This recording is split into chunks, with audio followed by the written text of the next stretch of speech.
Grainmaker.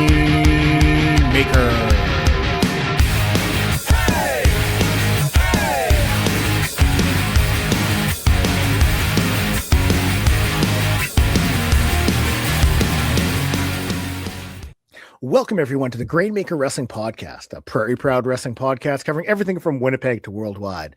My name is Blair Pacheco. I hope you're doing well, having a great day, evening, weekend, whenever it is you're sitting down to listen to this. Now, I'm very hyped for my guest this week. We're recording this end of March. You're listening to it middle of April, maybe, but my guest this week just finished having an absolute banger of a match with Tyler Breeze. We're going to talk about that and so much more, because joining me on the Grainmaker Wrestling Podcast is Leon King. Leon, how's it going? Clock that. I love that. That's so good. I saw the match graphic and I was hyped for it. I was like, hell yeah. How are you feeling about the match? Honestly, like, Tyler is so amazing. Like, what a true athlete he is. What a true professional he is. Really taught me so much during this match to help me unlock my full potential. You know what I mean? Tyler is the beast. Loved it. You know what I like is that Tyler, he doesn't do lots of indie dates. So like, right, for you to get that match, that's a big deal. It is. And especially like him wanting to come in and be like, yeah, let's see what you got. You know what I mean? I'm like, oh, okay. Let's see. You're like, hell yeah, we're gonna do this. I know, that's right. Yeah, it was pretty, like, it's one of those moments where it feels so surreal. It's like, is this actually happening? Like, stuff that you don't even think of happening. Literally dream matches. You know what I mean? So it's cool. It was a dream come true for sure. Awesome. So, I mean, obviously you're in professional wrestling, but everyone's love for wrestling starts at different points. Where did you find yours sort of started to take off? Where did my wrestling love start to take off? I grew up, my grandpa got me into it, which I loved it. I've loved it my entire life, you know, wrestling on the trampoline, playing the video games, whatever it is I could do. My grandpa really started getting me into it, started watching it weekly, fell out of it for a while. But then my love for it came back with NXT Black and Gold. So, like, Triple H era, let's talk about Johnny Gargano, Adam Cole. Yep. Those guys really, really made me love wrestling. Actually, there was one match that I was like, okay, I'm going to do this. It was actually Ricochet and Adam Cole for the North American Championship. Nice. And then after I watched that match, I was like, okay, I'm going to do this now. I'm going to do this. You know what? Like, I feel like as fans, we lived in a time where, like, we were blessed because you were getting like the weekly NXT that was like an hour long. You're going to get like a 2-hour event, and all the matches are just going to be bangers. Like, we were eating good there with NXT. And every single time, yeah, they really cooked.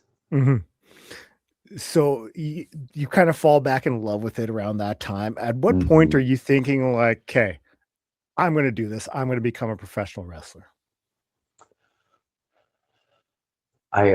So when I was 16, I kind of fell off the bandwagon a little bit, you know. I dropped out of school. I decided to just be an idiot. I decided to go work instead of going to school, whatever. I think I had a period of time where I started realizing that I needed to grow up, right? So about 18, 19, when I was about 18 or 19, that's when I started watching NXT Black and Gold. Actually, it might have been 17. Yeah, like 17, 16, 17. So, like, around there, I was like, okay, I really, really want to do this. I don't know how I can do this, but we got to do this. You know what I mean? So I I got into partying a lot when I was 18, 19. I really, really got into partying a lot. It was actually pretty bad too. Like every weekend going downtown. And as they said, like I'm 18, 19 years old, Mhm. not able to drink, not able Mhm. to, but I was 18, 19, going down, partying. And finally I just hit rock bottom. And I was like, you know what? Wait a minute.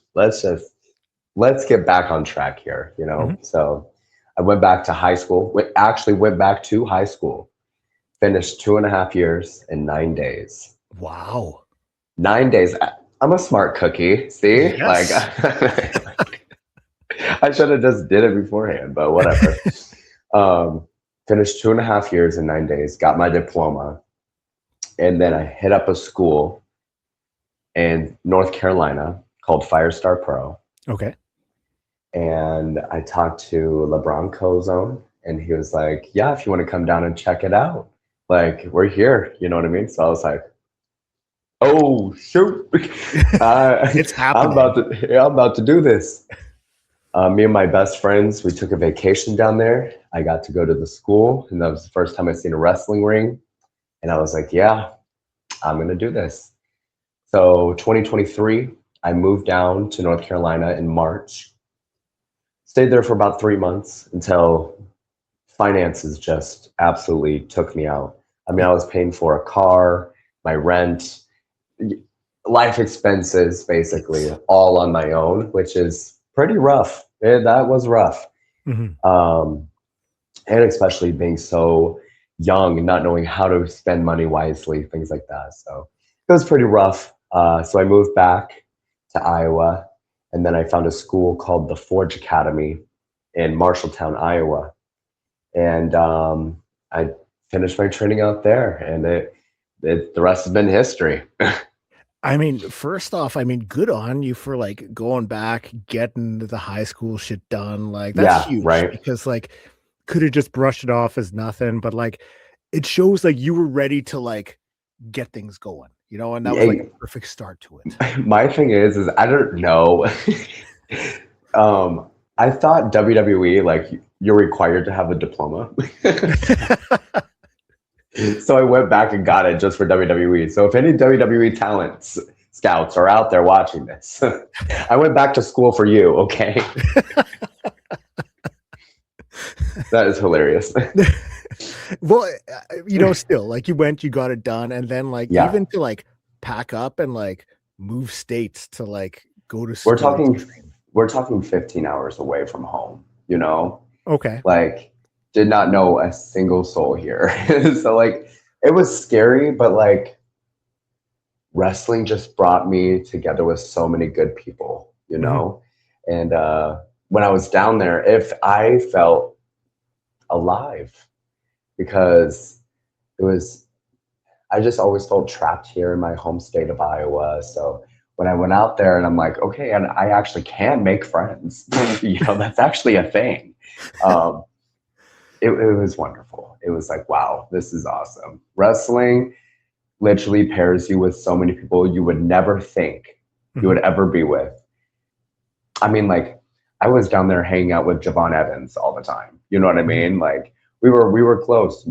I used to train with Jackson Drake. Like it was cool. I had a great time down there. Wrestling just brings so many people together. It's like okay, cool. Do you remember much of your first day training there? Like how you were feeling, what that experience was like? It was very like, all right, I'm about to lock in. Mhm. Like no games. This is what I want to do, so I'm going to take this as serious as I possibly can. Okay. Um, so I got there like 3 days early before training started. So I got to hang around like I showed up to the school and things and like hung out with people and just got to experience the vibe of what professional wrestling was. And then when I started training, I was like, yeah, it's really time to like lock in and focus on what I need to do in order to be what I want to be, Mhm. which is great. I want to be great at this. You Hell know what yeah. I mean? And so, yeah. And having LeBron Cozone as a coach is a whole nother level of like professional. You know what I mean? He is so like, he has a layout of what he wants you to be able to do before you level up into his class. So, and he's strict about it. So I loved it. It was a very much a professional setting where everybody just wanted you to do well. Yeah. You know, they want you to do well. They want you to do great. So it was awesome. Yeah, and it seems like it's the kind of place where like because it's their reputation. So they're not going to put you in a spot for you to not be able to like achieve your goals or achieve your successes because ultimately it'll be a reflection of them. They want to see you succeed. They because like they're saying, like rising tides raise all ships. Like that's very Exactly. prevalent here. And then when I moved to Iowa and then went to the Forge, I mean, I was learning the same stuff, but like now I'm able to help my classmates or I'm able to get more reps in with doing that stuff. So that way I can just keep on perfecting it. You know what I mean? So it helps. It helps a lot. Even with like you mentioned like being able to help your classmates, like people notice that too, that you're willing to do that and go that extra mile and help others around you. Like it's not lost on the people in charge at like, okay, like, Leon's doing this. They want to see them succeed. It's one of those things where it's like you want that sort of positive outlook in professional wrestling. Yeah, absolutely. And I'm going to be honest with you. Like, I've only been in this business for 2 years now. Mhm. 2 years now, so it's been super cool. I debuted February 10th, 2024. Mhm. So I have noticed how much of a selfish business this can be. A lot of people are really selfish in this industry, and you have a lot of people who are trying to be the change and try to be selfless Mhm. and give opportunity and help other people, stop being gatekeepers. You know what I mean? That is one thing I am trying to change in this industry is people need to stop gatekeeping things. It is not helping anybody. And if we want to see people grow, where's the growth in that? Mhm. Where's the growth in being selfish? I'm going to be honest with you. I just had an opportunity to take a really big matchup, but I said no because I think other people I think other people need that. Let Mhm. other people grow from that, from the person I'm talking about. Um, this business needs to stop being so selfish. One thing like I noticed like right off the bat, like you look on your social media and it's like Hmm. you like project so much positivity. Like you're always Yeah, hyping up everyone around. And it's like, that's what we need more of, like if people are doing good stuff, like hell yeah, you should be like, quote tweet it, say it, like promote everyone around you because like you exactly. see how much shit wrestling has gone through. And it's like, no, we need to start putting a more positive outlook, a positive aspect at it. And let's get that out there. We do. And if I can be the change, I'm going to be the revolution. You know what I mean? Hell yeah. So, yeah, absolutely. I'm always going to spread positivity. I'm always going to be the one that is going to hype up a show, hype up a match, hype up somebody I know, get a good opportunity, Mhm. anything like that. I'm bringing my newer classmates from the Forge, I'm bringing them out with me so that way they can start getting opportunities and then they can start traveling with me and getting these opportunities that I'm getting. Mhm. So it's a very selfless game for me. I'm in it for everybody, not just myself.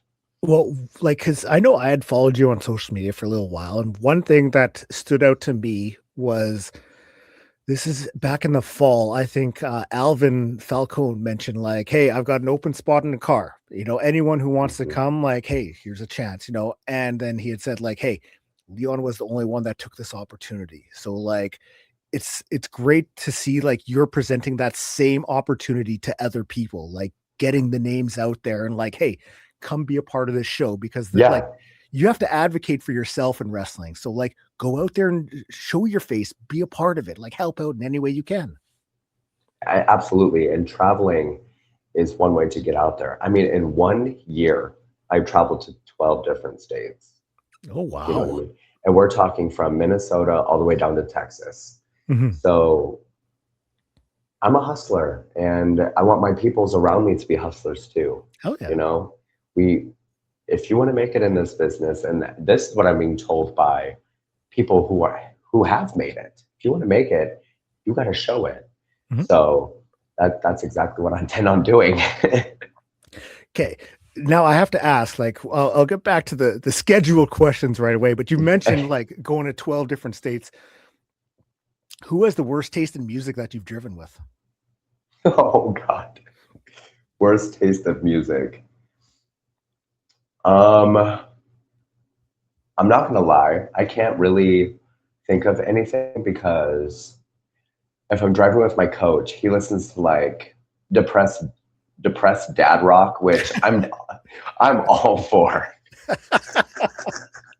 I love that shit. I don't think there's been somebody who I've been like, nah, no, Okay, that's can't. good at least. Yeah, because nobody's playing country, so that's good. Okay. I don't do country. You Okay. cannot put that on around me. Seriously. Um, Other than that, like I'm pretty open to my music taste, but Mhm. country, seriously, We're not doing that. I grew up in the country. Mhm. I can go shovel hay or what I want to do when I want to, but I don't feel like doing that on the road for 12 hours. Okay. Thank you. We're not pulling the Alan Jackson out for this. No. Absolutely not. So you had mentioned February 10th. That was Hmm. your date. Who was your first match with? How are you feeling? Like, let's talk about that a little bit. So, February 10th, 2024, it was me and Wes Wakefield, who is somebody I graduated the Forge Academy with. He also had previous training as well. He came from California. Okay. And if I remember correctly, it's from Primal. Don't knock me though. Don't knock me. But um, he had previous experience also. So I was very excited to work with him because we both had something, you know. Um, so as we're at the venue, we're getting told like there's gonna be a good crowd here tonight. Mhm. And you know, when you think of small town Iowa, you're thinking about 50 to 60 people showing up. You know what I mean? It's not going to be a big crowd. We had over 200 people show up that night. Oh, wow. Debut match, that was the best crowd you could perform in front of. It Mhm. was hot, it was electric. There wasn't a dull moment of when the crowd went dead. You know what I mean? Mhm. Um, and me and Wes, we tore it up. We had a fun little time. Obviously, we're greener than the Jolly Green Giant, but we we did what we had to do, and we told a story out there, and it got over. When I got the victory, the crowd just erupted in applause. So we did our job, and it was Oh, a yeah. great time. It was a great time. I loved it. It was so much fun. I want to ask, I mean, when it comes to, like the training you did, two Hmm. different schools, obviously you're learning Yeah. stuff at different ones. Was there anything that really surprised you about yourself that maybe you didn't think, was necessarily going to be the case when you were involved with the training? One thing I was very impressed with was my selling Yeah. and my bumps. My bumps, the bumps I was able to take, the selling, my character work, all stems from me. You know what I mean? Mhm. Nobody teaches you how to. They teach you how to bump, but they're not going to teach you how to use your flair to bump. Mhm. You know what I mean? So if you can use your character while training and taking these bumps, you have a head start right there. You know. Mhm. And me growing up, I wasn't a athletic. I was not athletic. Hell no. I was a theater kid. I Mhm. was a choir kid. I did dance. That's as edgy as I got. I did track when I was in 8th grade, but I only did it for one season and I was over it. So Mhm.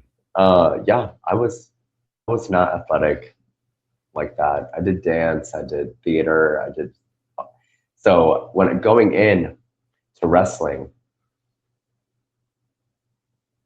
I was nervous. I was nervous about the athleticism part because who's bouncing off the ropes? It's not going to be me. That is not going to be me. Which actually we'll get to that later on. But yeah, I was nervous about the athleticism part, but I surprised myself. Now I'm a little. I can zoom around my ring. I can. Yeah. Oh, you're just It's nice. whipping around out there. Yeah. We can get down a little bit. We can. See, that's great because I forgot what I was going to ask now, so that's perfect. Let me try to gather my thoughts here so I have less video to cut out afterwards. Okay, yes, I remember. You had mentioned being a theater kid growing up. Yes. Like yes. That had to help out with, you know, things like the selling, the facial expressions, all of that sort of stuff. Like gives you a leg up where other people may, you know, like they don't have that background. It's going to be tougher for them to get through. Being a theater kid taught me so much about character work, right? Mm-hmm. And that is something that a lot of people miss out on the indies is their character work, right? Mm-hmm. So they're not able to bring in that flair, those facial emotions that you're trying to get your point across to because they've never been a part of that. Mm-hmm.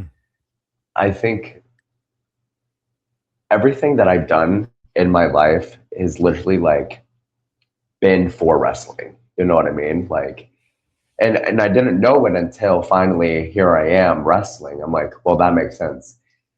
Theater arts, my character work, dancing for remembering things, remembering different spots and stuff like that, you know, choreographing different sequences and things like that. So if that helped me tremendously. But now I gotta think like, yeah, everything that I've done has just elevated me into like, okay, you did dance, you did theater, you did I did drag for a little bit. So that was a little character blend of dance and theater. Mm-hmm. So it's like now all you got to do is the athleticism part, which is training for like when you're training. Yeah, that's when you learn the athleticism part. So, I mean, it was great. It was great. Okay, I gotta ask because I saw some clips online. I have to ask about the match because it looked like a very hard-hitting match, a very fun match. And that was your match with Knox Caulfield from earlier this year. Haha, we did a scramble match. Me and him had a little scramble match, and then we also were in a ladder match like two weekends ago. Okay. Let me tell you something about him. Mm-hmm. Okay. 17 years old. And is going to be a goddamn superstar. Yeah. And I tell you that I am going to personally take him with me to different places where I think he needs to be at. Mm-hmm. Because of the amount of passion that I see him have and the way that I'm able to work with him. But he's so humble about everything and he's so like giddy and so like, let me at it. You know what I mean? Yeah. He is going to be so good. So good. As I said, I am I'm a perfectionist when it comes to wrestling. If it is not perfect, it is not a Leon King match. Okay.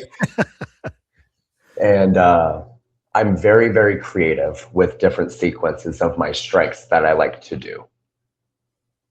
Very, very creative with my sequences. So when I tell Knox something and he's like, got it, I'm like, okay, let's see. We get out there and he absolutely murders it. You know what I mean? Mm-hmm. I'm like, you are just so good. So You have to love that sort of thing when it's like somebody who's so fresh into it, like at 17 and being able to like pull off stuff like that. Like Like brother. that's great. I am so excited for his future, and I cannot wait to help him and guide him into a bigger light. Because right now, he travels, he does his little traveling, but I'm going to get him out there. Mhm. Let's get you out there. I want these people to see what you have. You know what I We're, mean? we're going to And different states. We're going everywhere. and the thing is when you go to different states and you go to different territories, let's call it that. Mhm. When you go to these different territories, you learn new shit all the time. We're talking structures, we're talking move sets, we're talking, you know what I mean? You're always psychology. You're always learning something when you're going out and learning from new people. Mhm. So, I mean, one minute I'm in Indiana at Revolver, next minute I'm down in Texas at NPX. You know what I mean? Love Just NPX. Love it. they are so phenomenal. And Mhm. Matthew Palmer, Athena, Richard, they are so gracious. Like I just love them. Anyway, yes, Knox, he has it. He's going to go far. I can't wait to see what he does in the future because that kid is going to be a star.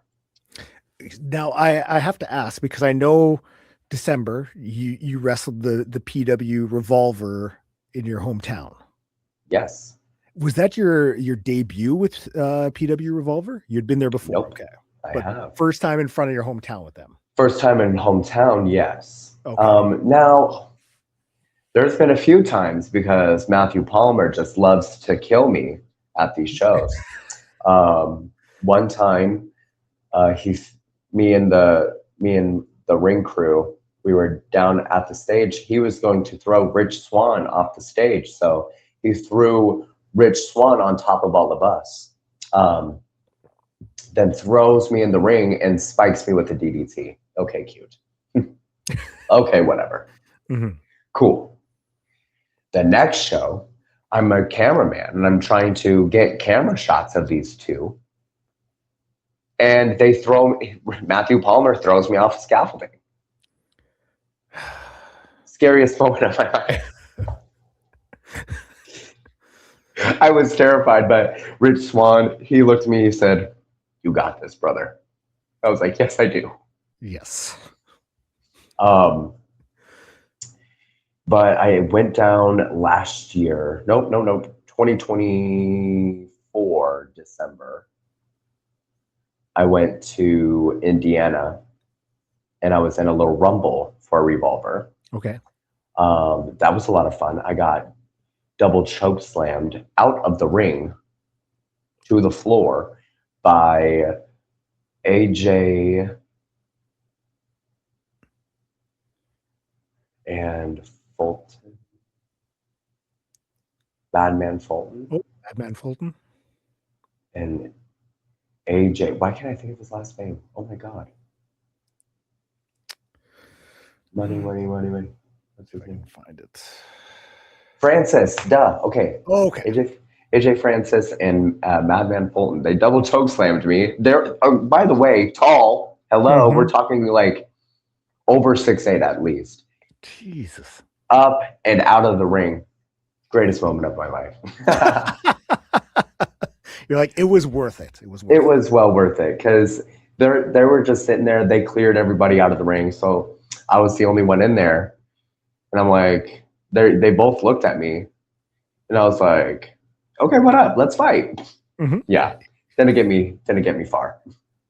Hey, but you didn't back down. That's what's I important, you know? I did not back down. I actually threw the first punch. Oh, yeah. So bring it. You know what I mean?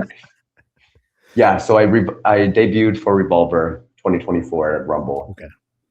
Then they had me at a gauntlet match uh, last year. Mhm. So where Miss Jessica Havoc, Miss Havoc, absolutely just destroyed me. So I think I might need to get my get back on Havoc. I Wink, think wink. so. I love the stuff Revolver's doing. It's such a great crew that's a part of those shows. And Oh, like watching them on TV, it's so much fun. There's something for everyone on those shows. yes, yes, there is. And I cannot wait to start being a part of it. You Yeah. know, cannot wait.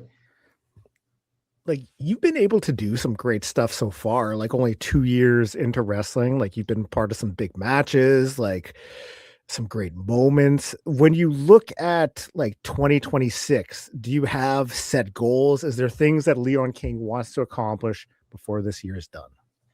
It's so crazy you ask this because this year, starting off, I asked myself the same thing. What do I want to do? And you will find out very soon Oh, that the goal I wanted to do this year is coming true. okay. So you will see that coming up. It will be Okay. very soon. Okay. But there's a couple matches that I wanted that are happening this year. Okay. There's a couple companies I wanted to work for that is happening this year. So stay tuned. Okay. Stay tuned. Now, I mean, we've talked about a couple matches that, like, I know really stood out to me, but like, are Mhm. there other matches that have really, stood out to you, matches or moments that like really mean a lot to you? Yes, absolutely. I had a match with Maggie Lee, and having a match with Maggie kind of opened my eyes to show me like, okay, I can do this. Mhm. You know, um, I was still pretty green. I think I was about like wrestled in June. I want to say that was February, March, April, May, June. So 4 or 5 months in, right? 4 or 5 months in, I got to wrestle Maggie Lee, and she just like taught me so much from that match that I was like, okay, I can do this, right?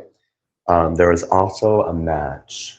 There was actually a storyline that I did out in Arkansas, and this isn't like knocking because I love this promotion. I love everybody a part of this promotion. But when I showed up to that first show, there was there was a smaller crowd, okay, Mhm. and it was pretty small.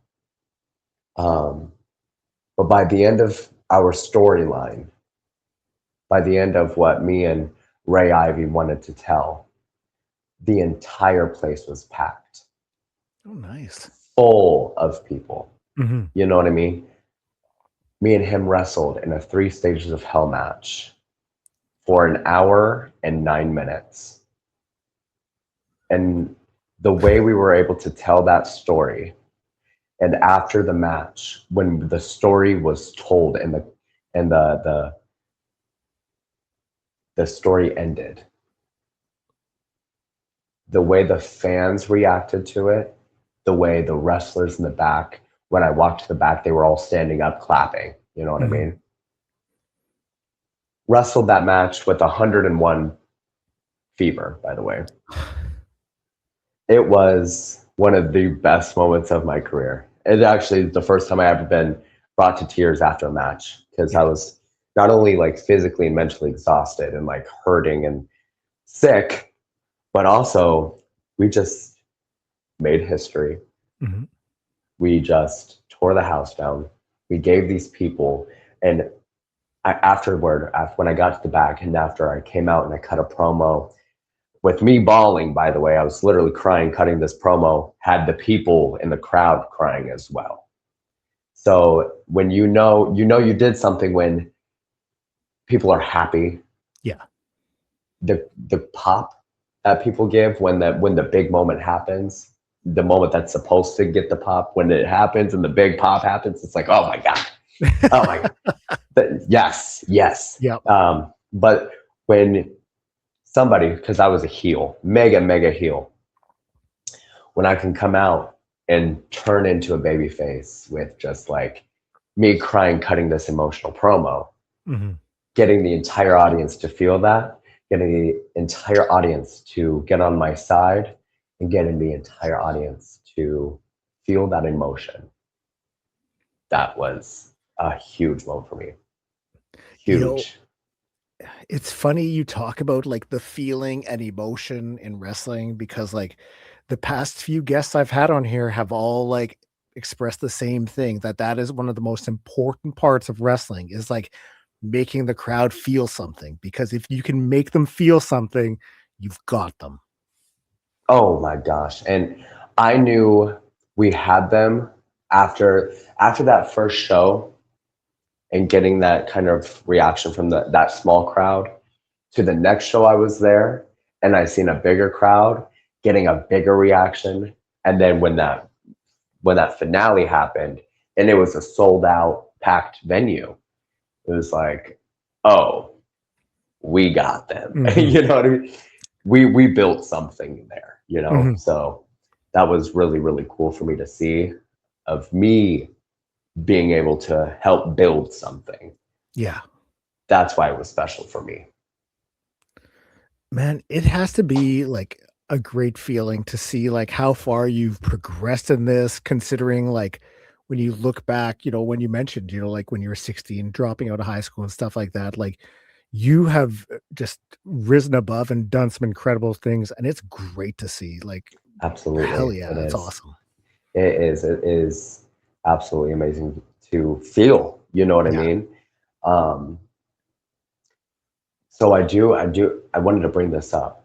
Um, because we brought it up earlier with me being athletic, quote Mhm. unquote. We'll put the quotes around that.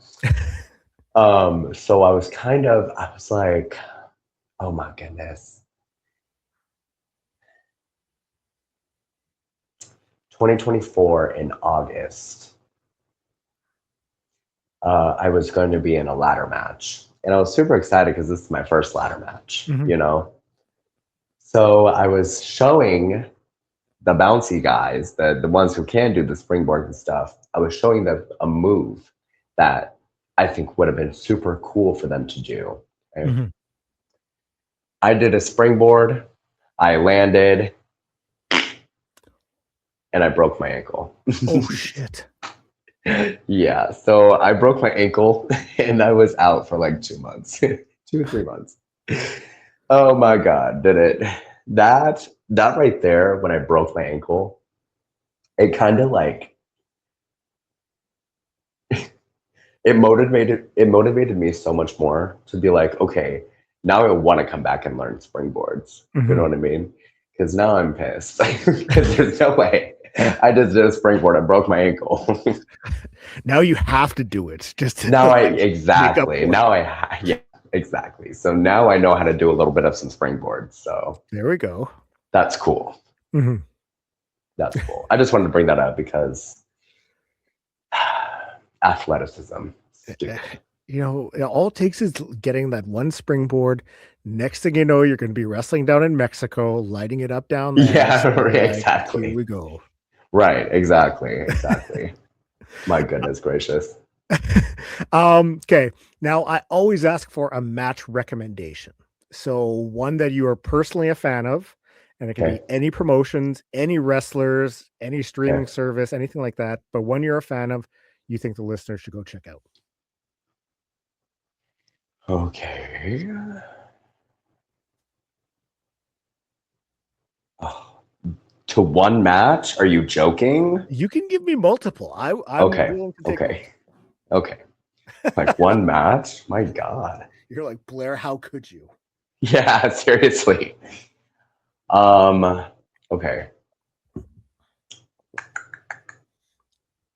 I'm gonna say Will Ospreay versus Ricochet, New Japan. Because oh my God. Mhm. Actually, no, not New Japan. Oh, what is the it's a was it Defy? Did they do it at Defy? I don't know. Oh my God. They're gonna kill me. People are gonna kill me. They're like, Leon, you idiot. They are not going to kill you. We're going to figure Um, there's a company, it was in the UK, Will was Ospreay, it Rev Pro? Ricochet, might have been Rev. I don't know who it was, but oh my God, it was amazing. Um, another match, Adam Cole versus Johnny Gargano, 2 out of 3 falls. one of the best matches I've ever seen in my life. WrestleMania 41, Bianca Belair, Rhea Ripley, Io Sky, triple threat match. Absolute banger. Hell Period. yeah. Period.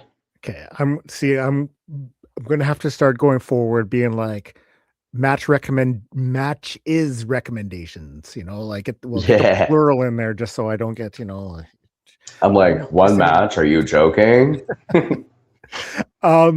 What do you have for upcoming shows where the people can see you in action? I'm actually doing a lot of different Iowa shows. I really wanted to build my home ground this year, but obviously when things happen in Iowa, Leon King will be there. Wink, wink. So be ready for that. Okay. Let's see. I'm doing a lot of live pro wrestling. Iowa's live pro wrestling. So LPW, I will be at a lot this year. Just because I really want to build that as a home base. Mm-hmm. And Leon King has to win that heavyweight championship. Oh yeah. Period. So I think that's a main goal of mine. I also think whenever Revolver is in town, I will be at Revolver when they go there. I still am thinking about traveling. I wanted to take a little chill pill on traveling this year just because I did so much last year. Mm-hmm. But that looks like it's not happening. So May 9th, I'll be in Arkansas.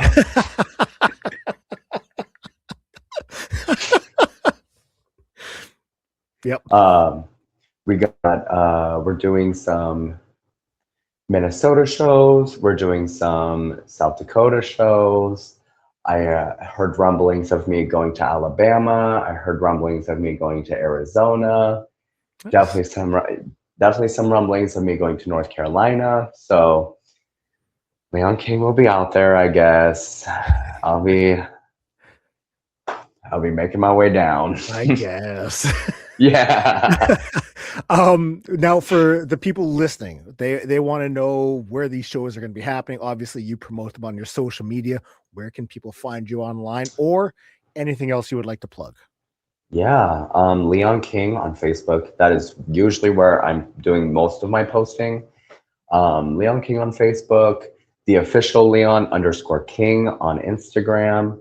I usually post some pictures on there. Like, I know when these pictures of me and Tyler come out, I will definitely be posting those. And my new gear, because I just released some new gear. Nice. So yeah, Leon King on Facebook is usually where I do most of my posting. Okay. So you can always follow me. You can always see what I'm doing next on there. Hell yeah. Leon, thank you so much for joining me. I really appreciate it. Thank you for having me. It's been great talking. This has been a great conversation. Thank you to Leon. Thank you for checking out the podcast. I say it every time. I always say it. I truly appreciate you taking time out of your day to listen to me talk wrestling. If it's your first time listening, you can find me up on all social media, Grainmaker Wrestling Podcast, up on all podcast streaming platforms, and up on YouTube, where if you're watching this right now, it's on YouTube. So thank you for that. So like, hell yeah. But thanks for checking out the podcast. We'll talk soon. Grainmaker.